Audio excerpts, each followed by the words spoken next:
السلام علیکم ورحمۃ اللہ وبرکاتہ۔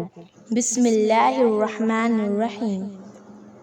رب اشرح لی صدری ویسر لی امری واحلل عقدۃ من لسانی یفقہوا قولی واجعل لی وزیرا من اہلی ربی زدنی علما آمین۔ ان الحمد للہ نحمده ونستعینه ونستغفره ونعوذ باللہ من شرور انفسنا ومن سیئات اعمالنا من يهده الله فلا مضل له ومن يضلل فلا هادي له واشهد ان لا اله الا الله وحده لا شريك له واشهد ان محمدا عبده ورسوله اما بعد۔ صحیح اسلامی عقیدہ۔ حمد و ثنا اور خطبہ مسنون کے بعد قرآن کریم کے متعلق سے پتہ چلتا ہے کہ تمام انبیاء کرام علیہ السلام نے اپنی اپنی امتوں کو سب سے پہلے اللہ کی وحدانیت و عبادت کا درس دیا تھا۔ سورۃ الانبیاء آیت 25 میں امام الانبیاء خاتم المرسلین حضرت محمد صلی اللہ علیہ وسلم سے مخاطب ہو کر اللہ تعالیٰ نے یہی فرمایا ہے: وَمَا أَرْسَلْنَا مِن قَبْلِكَ مِن رَّسُولٍ إِلَّا نُوحِيَ إِلَيْهِ أَنَّهُ لَا إِلَٰهَ إِلَّا أَنَا فَاعْبُدُونِ۔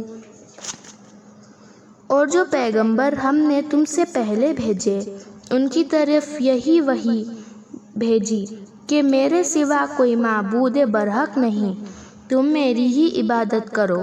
لہٰذا ہر مسلمان پر واجب ہے کہ اس امر کا علم و عرفان حاصل کرے جسے دے کر اس نے رسولوں کو بھیجا، جس کی یاد دہانی کے لیے کتابیں نازل فرمائیں، جس کے سبب دنیا و آخرت، جنت و جہنم اور حشر و نشر کے تخلیق ہوئی، جس کے لیے میزان قائم ہوگا، نامے اعمال تقسیم کیے جائیں گے، اور جس عمر کی بنیاد پر شقاوت و بدبختی اور سعادت و نیکبختی حاصل ہوگی، جیسے کہ سورۃ الجاثیہ آیت 22 میں فرمان الہی ہے: وَخَلَقَ اللَّهُ السَّمَاوَاتِ وَالْأَرْضَ بِالْحَقِّ وَلِيُجْزِيَ كُلُّ نَفْسٍ بِمَا كَسَبَتْ وَهُمْ لَا يُظْلَمُونَ۔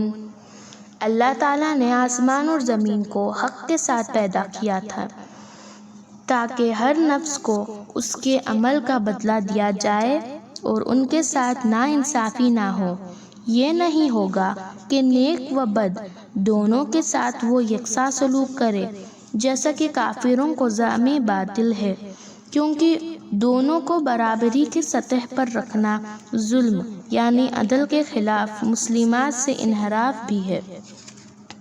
اس لیے جس طرح کانٹے بو کر انگور کے فصل حاصل نہیں کی جا سکتے، اسی طرح بدی کا ارتکاب کر کے وہ مقام حاصل نہیں ہو سکتا جو اللہ نے اہل ایمان کے لیے رکھا ہے۔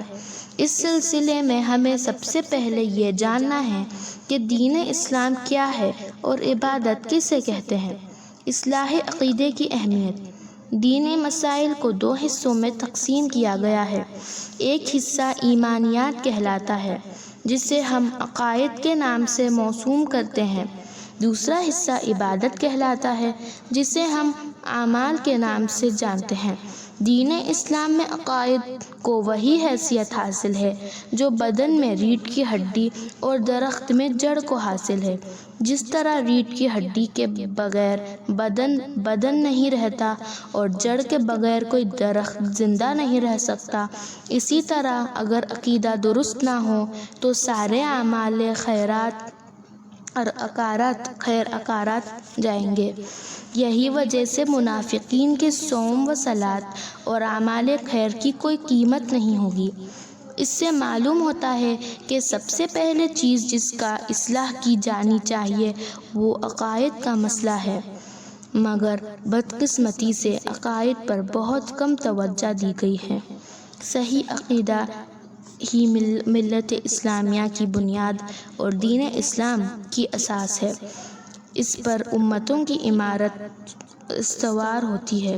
ہر امت کی بہتری اور سربلندی اس کے عقیدے کی سلامتی اور اس کی افکار کی درستی سے وابستہ ہے۔ اس لیے تمام انبیاء رضی اللہ عنہم نے عقیدے کے اصلاح کی دعوت دی ہے، جیسا کہ مذکورہ بالا سابقہ آیت سے پتہ چل رہا ہے۔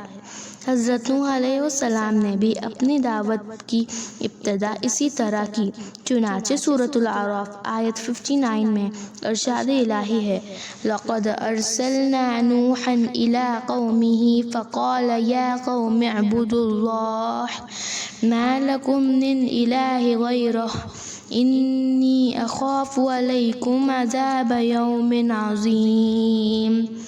ہم نے نوح کو ان کی قوم کی طرف بھیجا تو انہوں نے ان سے کہا کہ اے میرے رب، برادری کے لوگوں، اللہ کی عبادت کرو، اس کے سوا تمہارا کوئی معبود نہیں، مجھے تمہارے بارے میں بڑے دن کا عذاب کا بہت ہی ڈر ہے۔